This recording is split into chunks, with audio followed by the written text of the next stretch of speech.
కలగనలేదు రాముని సతి కాగలనని ఈనాడు.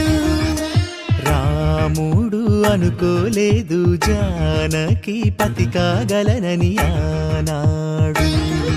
ఆనాడు ఎవరు అనుకోనిది ఈనాడు మనకు నిజమైనది. మన జీవన పారాయణం. రాముడు అనుకోలేదు జానకి పతి కాగలనని ఆనాడు.